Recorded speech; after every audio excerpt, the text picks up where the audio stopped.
तो क्या हो अगर द किंग ऑफ स्नेक और द किंग ऑफ मॉन्स्टर्स को आपस में भिड़ा दिया जाए। द किंग ऑफ स्नेक यानी टाइटेनोबोआ और द किंग ऑफ मॉन्स्टर्स यानी कि गॉडजिला। अगर बात करें टाइटेनोबोआ की तो यह 10 मिलियन ईयर्स पहले हुआ करते थे, लेकिन आज भी इनका नाम सुन के लोगों के पसीने छूट जाते हैं।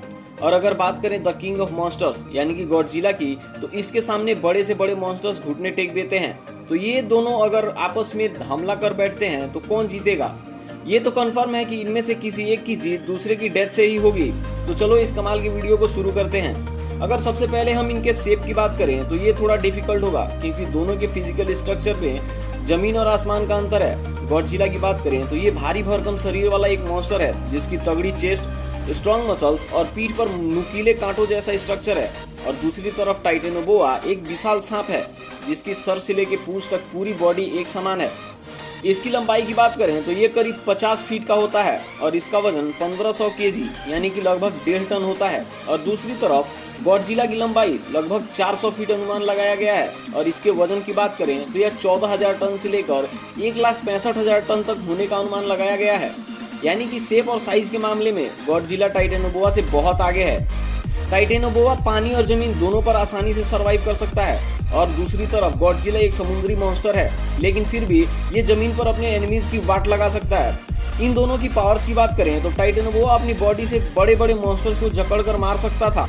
ये ज्यादातर अपने शिकार को जकड़कर उसे धीरे धीरे निगलता था। ये अपने दुश्मन के ऊपर 400 पाउंड पर स्क्वायर इंच का दबाव डालता था, जिससे शिकार की हड्डियां दबाव के कारण टूट जाती थी।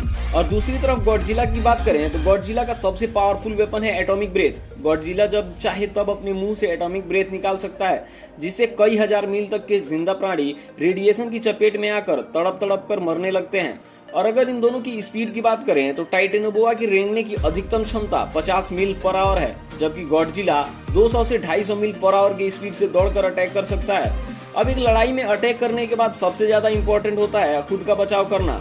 अगर टाइटेनोबोआ गॉडजिला को अपनी बॉडी में जकड़ना चाहे तो उसके पीठ पर मौजूद कांटों जैसे स्ट्रक्चर से टाइटेनोबोआ बुरी तरह से इंजर्ड हो जाएगा, लेकिन इसका कोई फायदा नहीं होगा, क्योंकि गॉडजिला इतना बड़ा है कि टाइटेनोबोआ उसे अपनी पूरी बॉडी से जकड़ ही नहीं पाएगा।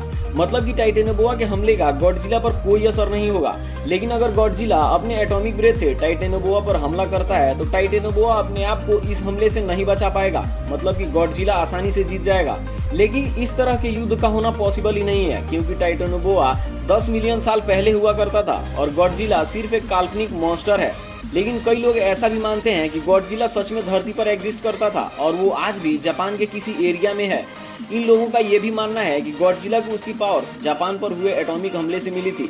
मेरे हिसाब से तो इस युद्ध का विजेता गॉडजिला होगा, लेकिन आप लोगों का इस बारे में क्या ख्याल है कमेंट करके जरूर बताना। और अगर ये बैटल कंपैरिजन पसंद आया हो तो वीडियो को लाइक करके चैनल को सब्सक्राइब जरूर कर लेना, क्योंकि इस चैनल पर ऐसी वीडियोस हमेशा देखने को मिलेंगी।